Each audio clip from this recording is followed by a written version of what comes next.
Welcome to Strider Trees. I'm here at the Academy Ranch with Jared Abergina, and he's gonna work with me here and we're gonna demonstrate some pretty sweet little techniques for moving around out on a limb.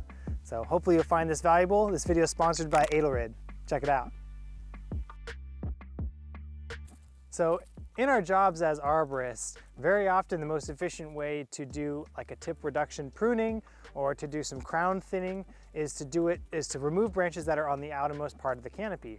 Now, we do that primarily because when we remove branches from the outside, it has the greatest effect on the fulcrum. It reduces the torque on the fulcrum of the limb and kind of improves its chance of growing stronger and healthier. It also tends to let a little bit of sun and wind penetrate in the canopy. There's a variety of reasons why we do that, but when it comes down to it, one of the hardest parts about this job is working our way through the canopy in such a way that's not physically exhausting, in such a way that minimizes repetitive stress injury, and a way that is safe. Because the farther out from underneath our anchors that we go, the greater our chance of swinging like a pendulum and slamming into branches or back in the trunk, and that's where a lot of injuries can happen as well. So I'm going to show you guys a few different techniques for doing that kind of maneuvering. We've got this great setup here at the Academy where I can demonstrate some of these on the ground on a branch.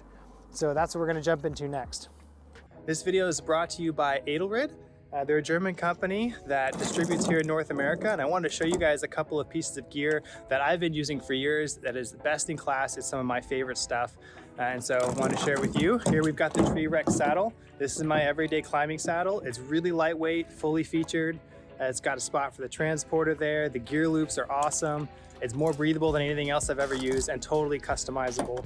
It's absolutely fantastic. They've also got these carabiners, which are among my favorite. They're triple lockers, and they've got this stainless steel insert. So it's a lightweight aluminum carabiner with the stainless steel insert for long lasting durability. They make this awesome one that's a little more eco-friendly because it doesn't have to go through the treatment process. And it even has this little catch right here to keep your eye from sliding around, keep it oriented properly. And last but certainly not least are the Talon tree climbers. Obviously these are climbing gaffs, spikes, and they're the most comfortable ones on the market. They've got this big, breathable, thick cuff that is nice and ergonomically shaped for maximum comfort. Very adjustable, will fit any boot you put in it, and all of the Velcro and all the straps can be replaced separately. So it's a great piece of kit. They make fantastic gear. If you want to support me, support the channel, check them out in the link in the description. Now back to the action. First here, I've got this canopy set above me right now, and if you want you to note that I'm about a foot off the ground. Now, as I work my way away from my anchor, my distance from the ground increases, right? That's that loading of the pendulum. Now, the kinetic energy that I would run into something with is equal to the amount of kinetic energy it would take for me to drop the distance that I have just gone up. So right now, I'm on my tippy toes, and when I started here, I'm squatting. So that's roughly this much height difference. Now, if you think about it, I can drop, I can jump and comfortably land from there. So if I were to swing from this angle and hit the tree, I know that's going to be a comfortable impact and I'm not worried about it. As I move out and away, I also move up. And what that means is the kinetic energy that my swing would have is going to be equivalent to the kinetic energy I would have if I dropped from the height that I'm going up. So just for an example, I'll go back a little bit more. One more time. So now, obviously, if I weren't tied onto my rope, I could jump down and I could probably land that fairly comfortably, but it would be a shock. I'd have to land feet first, I'd have to brace myself. If I fell and just slapped into the ground, that would hurt. Now, if I, at this point, swing this way into the trunk of the tree, I'm gonna have the same kinetic energy slamming into the trunk of the tree as I would if I dropped off of here, which means that right now I could probably swing, and if I landed feet first, I'd be okay and I'd be comfortable, so it's not a big deal. As I go farther out, that only gets more and more dramatic. And that's why we have to watch out for this pendulum angle.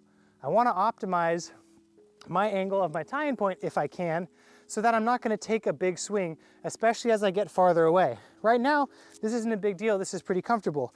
If I was gonna work here, I wouldn't worry about redirecting this.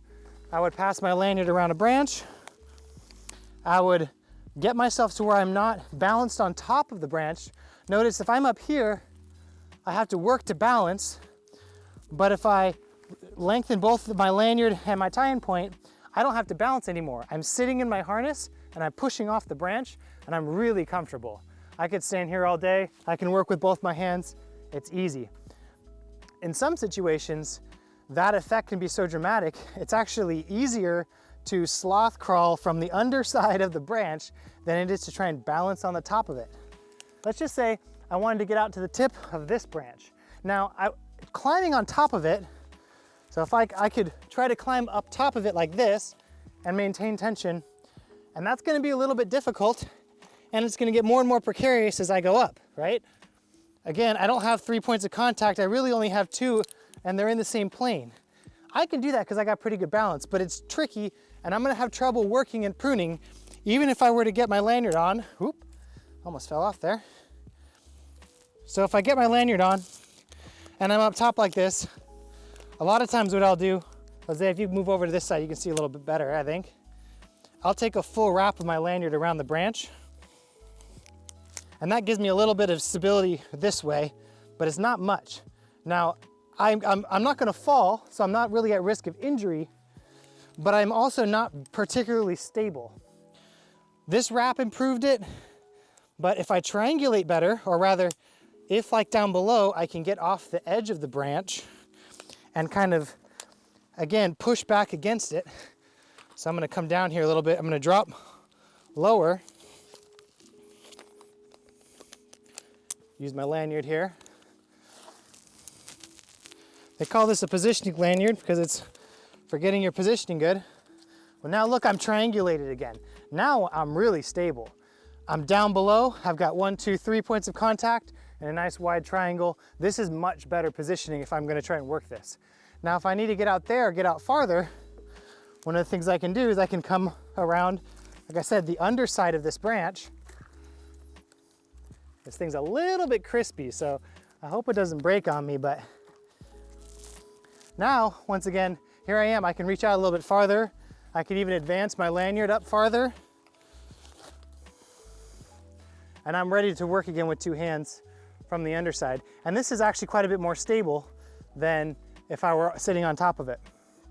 So now here, my swing angle is still pretty shallow. I'm not terribly concerned about taking a big swing. So it's not a big deal for me to work with my lanyard coming off.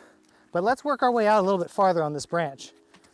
So here I am coming back through. Once again, I'm not standing on top of it. That would be less stable. I'm kind of hanging on underneath it and working my way back down while staying off to the side. Really stable positioning. That stability both minimizes risk of injury, but it also uses less energy. So if you'll notice, as I'm working my way out, I'm sitting in my harness and I'm releasing my hitch cord as I go. I'm looking out for my slack, paying attention to where this tail is, and I'm gonna work my way out a little bit farther. Oh, it's a little bit slippery. Here we go. All right, so now I'm getting to where this swing angle has some potential to be bad. Here's where I want to start using an alternating method potentially for my rope. Now, if I was really concerned about my swing angle, one of the things I could do is I might set a redirect up here. I could throw a little hitch cord, around this trunk, tie my rope to it. Now, my angle's not really much better, but I can't swing as far. I won't be able to go all the way back. I'm not gonna fall off the branch and swing a long way. So that would be a redirect that might be beneficial. All right, now let's just say I had a really steep angle. This is still pretty tolerable, I'm not too worried about it. But let's say I had a really steep angle, which I had to come back on. One of the things I can do, one of the neat ways to come back where you can still utilize your line is this quick 3-to-1. So I've got this Ailerit hand cruiser with a little lock on it and this Axiom carabiner, and it makes for a very quick and easy 3-to-1 system. Using this, I can pull the slack in real easily as I'm working my way down this, working my way back up my single line. Instead of having to tend my slack, instead of having to stand up and tend my slack, because of this 3-to-1, it is actually tending my slack for me, and it's making it very secure, maintaining tension the whole way.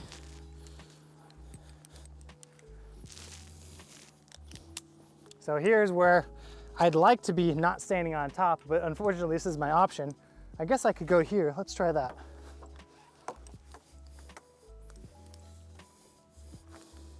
I flip this around, bring this back over here.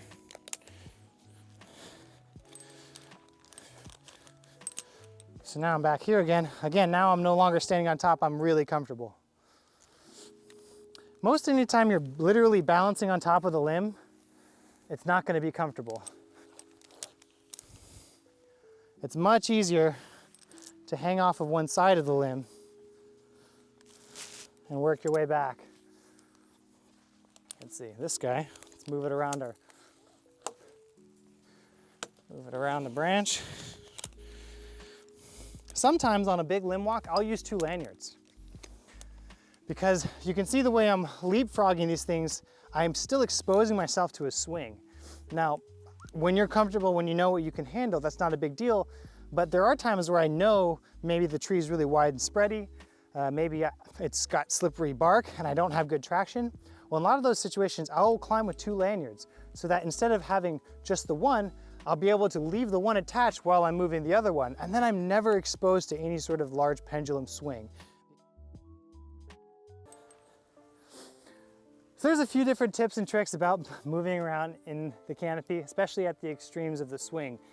Just to recap, if you're in a really wide flat, sometimes 2 lanyards can be helpful.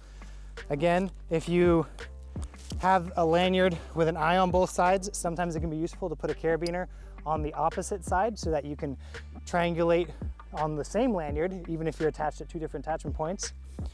You've got the full wrap technique, which can make it so that your lanyard is a little bit more stable as you're utilizing it because it doesn't want to twist. And so that can be a little bit of a help. And last of all, but most importantly of all, having good stability, good balance on these logs isn't about balancing on top of it like a slack line. It's all about triangulating yourself so that you've got 3 points of contact, not on top, but off to the side. So hopefully you find that useful when you're climbing around. Hopefully you can get out there and make those good pruning cuts out at the very tips. Keep those clients happy, keep the trees happy and healthy. Thanks for joining me at Strata Trees. Catch you next time.